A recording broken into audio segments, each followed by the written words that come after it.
కానీ త్రేతాయుగానికి వచ్చిన తర్వాత కాస్త అధర్మం పెరిగింది కాబట్టి త్రేతాయుగంలో మనిషి ఏం చేశాడు?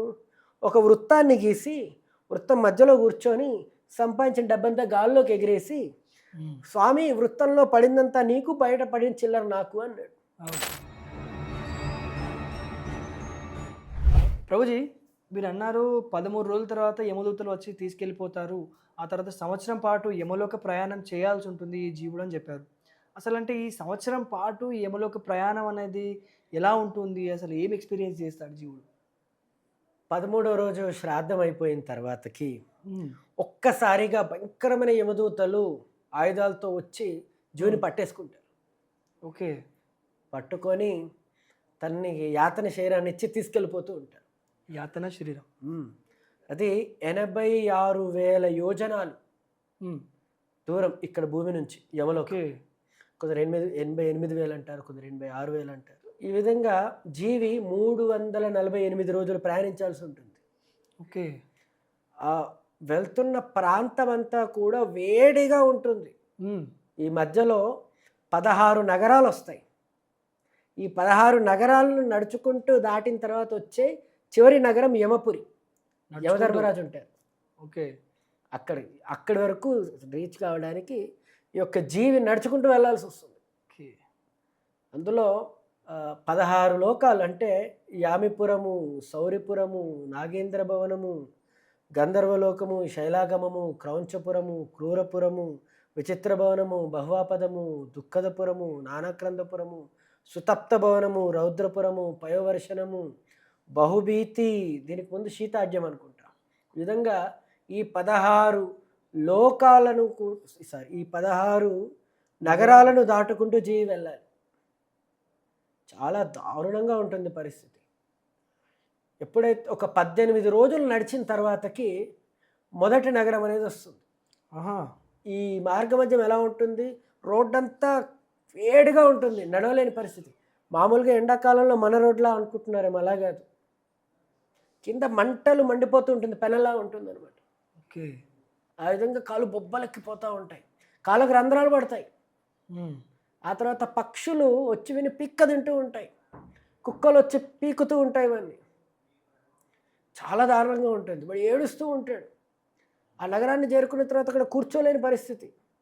వాడు ఇక్కడ కాస్త విశ్రాంతి తీసుకుంటా అంటే వచ్చాయంటారు, చితకబావుతారు యమలోకం ఈ యొక్క యమదూతలు. అక్కడ కూర్చోలేని పరిస్థితి, వాడిని తీసుకెళ్ళిపోతూ ఉంటారు. ఎక్కడ నిలబడలేడు, కూర్చోలేడు, కాలు కాలుతూ ఉన్నాయి, పక్షులు పీక్క తింటూ ఉన్నాయి, కుక్కలు వచ్చి కరుస్తూ ఉన్నాయి, యమదూతలు కూడా కొడుతూ ఉన్నారు వాడిని. ఈ విధంగా ఉంటుంది వాడి పరిస్థితి. ఆ తర్వాత కాస్త ముందుకెళ్ళిన తర్వాత ఒరే కనీసం ఏ దానము చేయలేదు, ఏ పురాణము చదవలేదు, ధర్మకార్యాలు చేయలేదు, ఎందుకు నేను ఇంత దారుణం చేశాను, ఇప్పుడు నా పరిస్థితి ఏమైంది అనుకుంటూ విలపిస్తూ ఉంటాడు. అప్పుడు అలా విలపిస్తూ, ఏడుస్తూ, రోదిస్తూ వెళ్తూ ఉంటాడు. ఏంది అసలు ఏం మంచి పనులు చేయలేదు ఏంటి, దానివల్లే కదా నాకు ఈ కర్మ అని చెప్పేసి. అంటే దానగుణము, ముఖ్యంగా దానగుణం గురించి మొదట అనుకుంటాడు, అయ్యో దానం ఏం చేయలేదు అని. ఈ దానగుణం అనేది తగ్గిపోతుంది అందరిలో. ఏ రకమైన దానాలు చేయలేని వారి పరిస్థితి ఇలాగే అవుతుంది అనమాట. అంటే సింబాలిక్గా, అంటే అర్థం కావడానికి చెప్తున్నాను. సత్యయుగంలో జనాలు వీలైనంతగా భగవంతుని యొక్క సేవకు వినియోగించారు వాళ్ళ ధనాన్ని. కానీ త్రేతాయుగానికి వచ్చిన తర్వాత కాస్త అధర్మం పెరిగింది కాబట్టి త్రేతాయుగంలో మనిషి ఏం చేశాడు? ఒక వృత్తాన్ని గీసి వృత్తం మధ్యలో కూర్చొని సంపాదించిన డబ్బంతా గాల్లోకి ఎగిరేసి హ్మ్. స్వామి వృత్తంలో పడిందంతా నీకు, బయట పడిన చిల్లర నాకు అన్నాడు. అవును. ఆ తర్వాత కాస్త త్రేతాయుగం తర్వాత ఏమొచ్చింది? ద్వాపరయుగం. ద్వాపరయుగంలో ఇంకొంచెం ఈ యొక్క అధర్మం వచ్చింది కాబట్టి అప్పుడు ఏం చేశాడు? ఒక రేఖను గీసి మధ్యలో కూర్చొని, అంటే రేఖ ఇలా ఉందన్నమాట, ఇలా ఈ విధంగా ఉంది. ఓకే. ఇక్కడ మధ్యలో వాడు ఉన్నాడు, ఆ! గాల్లోకి ఎగిరేశాడు. స్వామి ఎడమ వైపు పడిందంతా మీది, కుడివైపు పడింది నాది అంటూ ఉన్నాడు. ఓకే. ఇది ద్వాపరయుగం. కలియుగంకి వచ్చిన తర్వాత మనిషి ఇంకా తెలివి మీరాడు కదా, కాబట్టి కలియుగంలో ఏం చేస్తున్నాడు? సంపాదించిందంతా చేతుల్లో తీసుకొని గాల్లోకి ఎగిరేసి స్వామి నువ్వు క్యాచ్ పట్టుకున్నది నీది, కింద పడింది నాది అంటూ ఉన్నాడు. యెస్.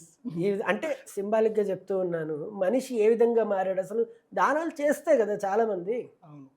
చేసే మంచి ధర్మాత్ములు ఉన్నారు, వాళ్ళ గురించి నేను చెప్పట్లేదు. కరెక్ట్. చాలామంది చేయట్లేదు. అవును. వాళ్ళ పరిస్థితి ఇలా అవుతుంది. వాడు అదే అనుకుంటూ ఉన్నాడు, అరే ఒక్క దానం కూడా చేయలేదు కదా నాయన అని బాధపడుతూ ఉన్నాడు. ఈ విధంగా ఉంటుందన్నమాట. ఈ బాధలు భరించలేకుండా ఉన్నాను, అసలు నేను తట్టుకోలేకుండా ఉన్నాను, అసలు నేను చస్తే అన్ని సమస్యలు పరిష్కారం అవుతాయి అనుకున్నాను, కానీ అన్నిటికంటే గొప్ప సమస్య ప్రారంభమైంది, అసలు నేను ఎప్పటికీ చావలేను అన్న దీంతో నాకు అర్థమైంది అని ఏడుస్తూ ఉంటాడు వాడు. ఎవరు ఎప్పటికీ చావలేరు, అదే అనమాట. అది కొంచెం అర్థమవుతుంది. దాహం అవుతుంది, నీళ్ళు ఇవ్వరు. ఆకలి అవుతుంది, తినడానికి ఏమి ఇవ్వరు. మధ్యలో ఏమీ ఇవ్వరు. అందుకని ఇక్కడ వీళ్ళు పిండం పెడుతూ ఉంటే, నీరు ఇస్తూ ఉంటే అక్కడ అందుతూ ఉంటాయి అన్నమాట. నెలకు ఒకసారి ఖచ్చితంగా పెట్టాలి. మధ్యలో అనుకుంటాడు, అమ్మ ఎక్కడా, నాన్న ఎక్కడా, నా ముద్దుల కొడుకు ఎక్కడా, నా కూతురు ఎక్కడా, నా బంధుమిత్రులు ఎక్కడా అని ఏడుస్తూ ఉంటాడు. అప్పుడు యోబట్లు చితకబాత్తు, ఎక్కడ మీ అమ్మగారు, ఎక్కడ మీ నాన్న, ఎక్కడ మీ కొడుకు, ఎక్కడ అందరు ఎక్కడ, ఒక్క మంచి పనైనా చేసావా దుర్మార్గుడు అంటే చితకబాస్తారు, ఏడుస్తూ ఉంటాడు. అంటే సమస్య ఏంటంటే జీవుడు ఈ యొక్క తాత్కాలిక ఆశ్రయాలను పొంది నేను ప్రపంచంలో ఆనందంగా ఉన్నా అనుకుంటూ ఉంటాడు. అవును, అది సమస్య. అంటే అమ్మ నాన్న ఉన్నారు, భార్య ఉంది, పిల్లలు ఉన్నారు, డబ్బు ఉంది, హోదా ఉంది, నౌకర్లు ఉన్నారు, బంగ్లాలు ఉన్నాయి, కార్లు ఉన్నాయి, మిత్రులు ఉన్నారు. ఈ విధంగా వీళ్ళందరినీ చూసి గొప్ప ఆశ్రయాన్ని పొందని నాకు ఇంకా లోటు ఏంటి అనుకుంటాడు. కాకపోతే వీళ్ళందరూ తాత్కాలిక ఆశ్రయాలు, వాళ్ళు కూడా ఒకరు చనిపోతారు కదా. కరెక్ట్. కాబట్టి చనిపోయే వాళ్ళని తాత్కాలికమైన మనుషుల ఆశ్రయం తీసుకుంటే ఇదే గతి ఎవరికైనా సరే. ఈ విధంగా ఉంటుంది. అంటే మీకు ఉదాహరణ చెప్తాను. ఒకసారి ఒక ఎడారిలో కప్ప పోతూ ఉందంట. ఓకే. కప్ప పోతూ ఉంటే ఎడారి ఆ ఎండ దెబ్బకి తట్టుకోలేక అది మూర్చొచ్చి చనిపోవడం దగ్గర వరకు వచ్చిందనమాట. దానికి ఏం చేయాలో అర్థం కావట్లేదు. వెళ్తుంది, కళ్ళు తిరిగిపోయాయి, ఎక్కడ ఏం కనిపించట్లేదు, అసలు ఎక్కడ చెట్టు లేదు, ఎడారి ఎలా ఉంటుంది. అవును. చనిపోతాను అనుకున్న సమయంలో కళ్ళు మూసుకొని పక్కకు పడిపోయి కాసేపటి తర్వాత తెరిచి ఇలా చూసింది. చూశాక ముందట కాస్త నీళ్ళలా కనిపించింది. అమ్మయ్య అనుకొని వెళ్ళి నీడలో ఉంది. అమ్మ ఇంతటి ఎడారిలో నీడ దొరికింది, సంతోషం అనుకొని దేవుడా బతికిపోయాను అనుకొని ఆ నీడలో ఉంది కప్ప. ఓకే. కాసేపటికి ఆ నీడ కదులుతూ ఉంది మెల్లగా ఇలా. ఓకే. ఏంటా అని ఇలా వెనక్కి చూస్తుంది. అది పాము నీడ. ఓకే. ఇప్పుడు మీరు చెప్పండి, పాము నీడే కదా. అవును. ఎడారిలో నీడ దొరికితే కప్ప బతుకుతుంది. అవును, దొరికింది నీడ. అవును. కానీ ఎవరి నీడ? పాము నీడ. ఇప్పుడు ముందు నుయ్యి, వెనక గొయ్యి. ముందుకెళ్ళినా సరిపోతుంది, వెనక పాము ఖచ్చితంగా మింగేస్తుంది. అవును. ఇది జీవుని యొక్క పరిస్థితి ప్రపంచంలో. ఓకే. ఇప్పుడు ఆ నీడ ఆశ్రయాన్ని పొంది నేను బాగున్నాను అనుకుంటే ఎలా? కప్ప మోసపోతుంది. అదేవిధంగా మనము ఎవరైతే చనిపోబోతూ ఉన్నారో అలాంటి వాళ్ళ ఆశ్రయాన్ని పొందకూడదు. మనం ఆ యొక్క దేవదేవుడు శ్రీకృష్ణ భగవాన్ యొక్క ఆశీర్వాదం కావాలి మనకి, ఆయన యొక్క ఆశ్రయాన్ని తీసుకోవాలి మనం. అందుకే శ్రీపాద శంకరాచార్యుల వారు కూడా చెప్తారు, భజ గోవిందం భజ గోవిందం గోవిందం భజ మూఢమతే మూర్ఖుడా. నువ్వు జీవితం అంతా దాన ధర్మాలు చేయట్లేదు, మంచి పనులు చేయట్లేదు, భక్తి చేయట్లేదు, నామం పలకట్లేదు, అసలు నీకు ఏ ఆశ్రయము లేదు.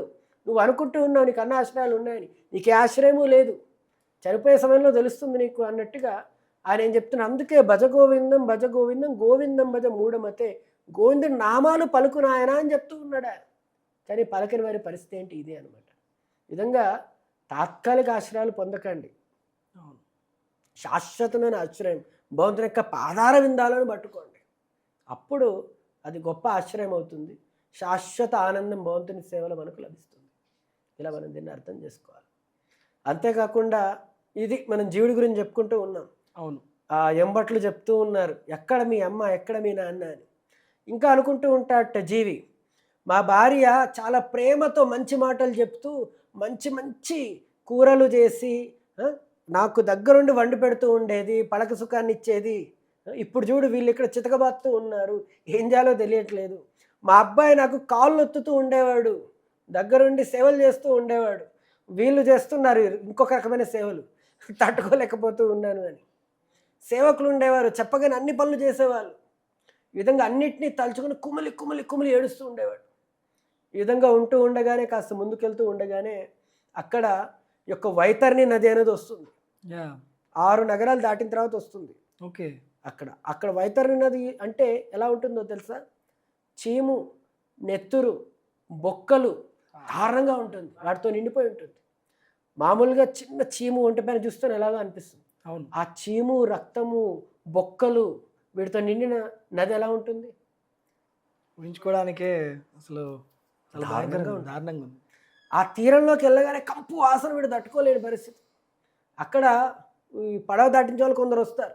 వచ్చి నీవు గోదానం చేసి ఉన్నట్లయితే నీ జీవితంలో నిన్ను పడవ మీద తీసుకెళ్తా, ఉమ్, కానీ నువ్వు గోదానం చేయలేదు అనుకో ఉమ్, నిన్ను నీళ్ళల్లో తీసుకెళ్తా. కానీ వీడు ఆలోచించుకుంటే నేను గోదానం చేయలేదు, వాళ్ళు చూసుకుంటారు వీడు చేశాడా లేదా అనేది లెక్కలు.